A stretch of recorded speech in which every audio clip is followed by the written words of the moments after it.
Hey guys, welcome to another episode of Smash JT. If you're anything like me, you're probably fairly disappointed in the online service offerings of retro games from Nintendo since its inception. And this most recent announcement really isn't making anything any better. JT.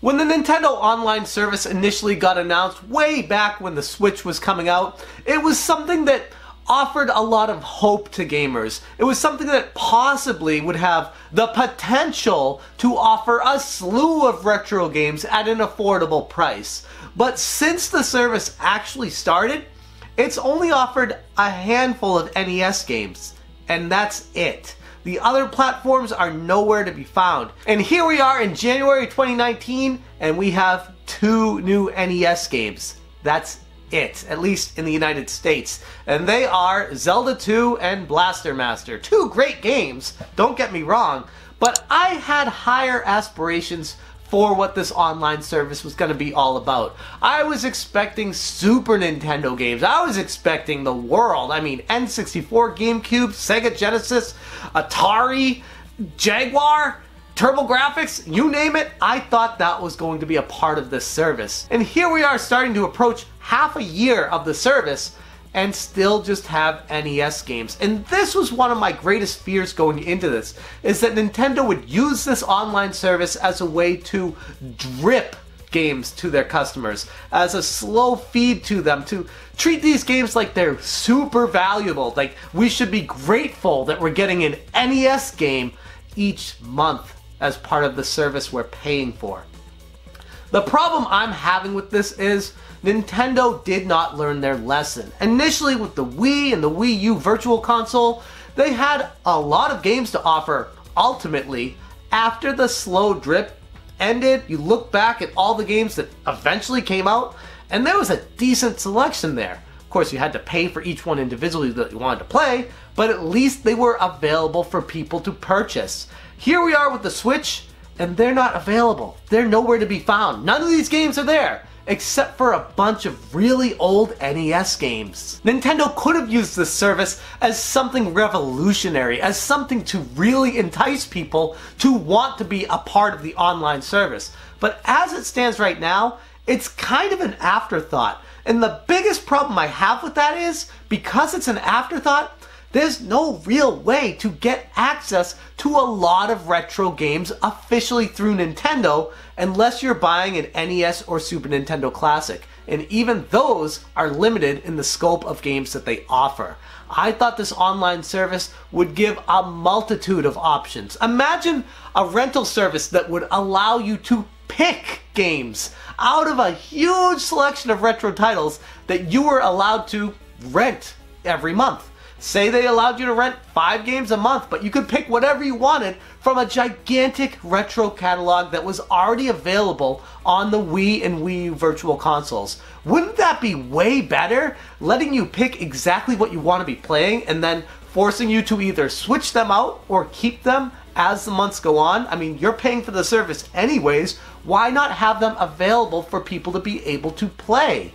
This goes back to my main point of Nintendo way overvaluing their retro catalog and their legacy content, thinking that it's worth so much money that we should be grateful that they gave us Zelda 2 as a game to play in January of 2019. Which, by the way, I actually kind of like Zelda 2. I know that's kind of controversial where people don't really like Zelda 2, but it's not that bad as long as you don't look at it like a Zelda title. It's actually pretty fun. But that's besides the point. The actual game catalog that's being offered right now is paltry. It's pathetic. It's something that Nintendo needs to step their game up. Gamers should not sit idly by as Nintendo takes advantage of you once again. If you are not happy with Nintendo's offerings, let them know. Hit them up on Twitter. Send them a letter. Contact them via their website. There are a ton of different avenues. Hell, you can even call them if you want. The point is, let your voice be heard. Tell Nintendo that you expect better out of this, because otherwise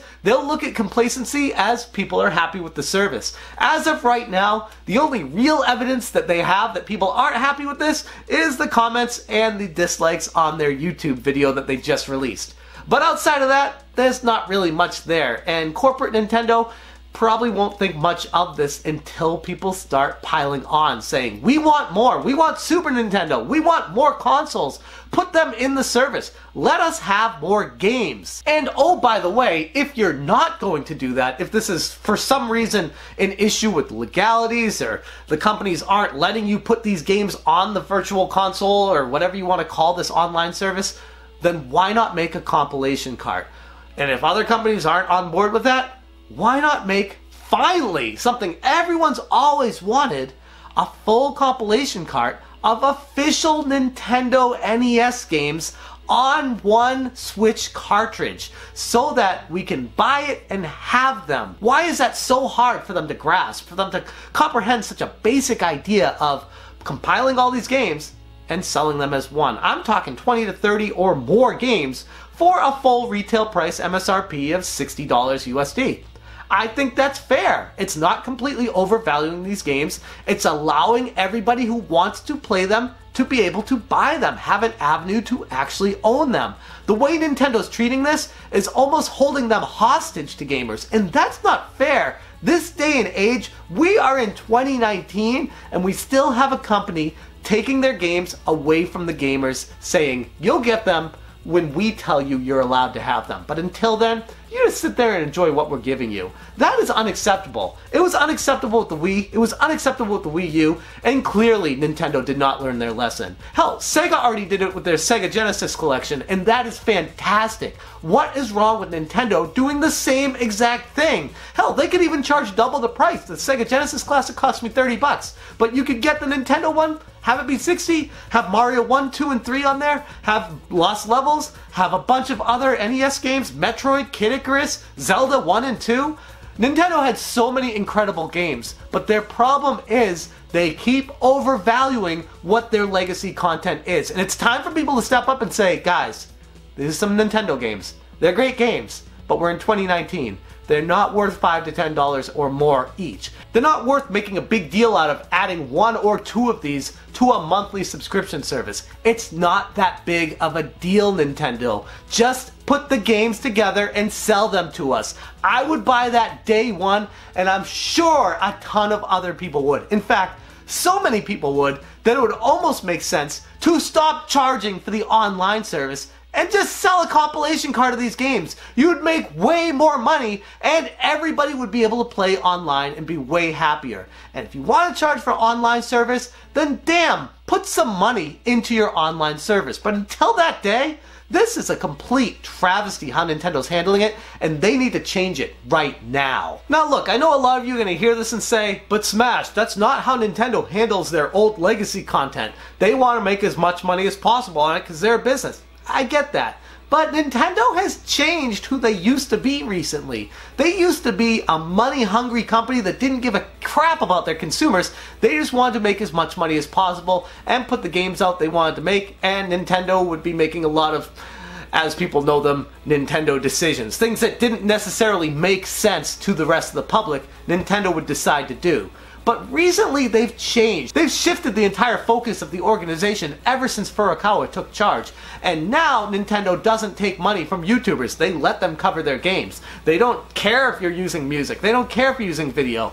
That is, the old Nintendo would never allow that. That is something completely revolutionary that I never thought I'd see the day of. But not only that, Furukawa also changed how they go about the DRM process, handling the games that you purchased on the Nintendo Switch. Previously, when you bought a Nintendo Switch, you bought a game for it, you wouldn't be allowed to play it on a different system. But that's changed. Now you're able to play that game on a different system. They've completely shifted the entire DRM policy to allow for that. So I'm not saying this is completely ridiculous to ask for, and it's not out of the question.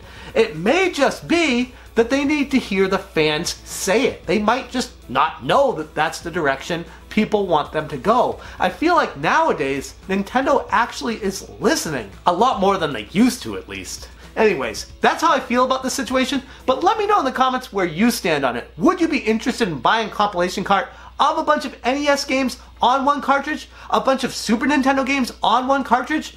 Hell, a bunch of N64 or GameCube games on a cartridge?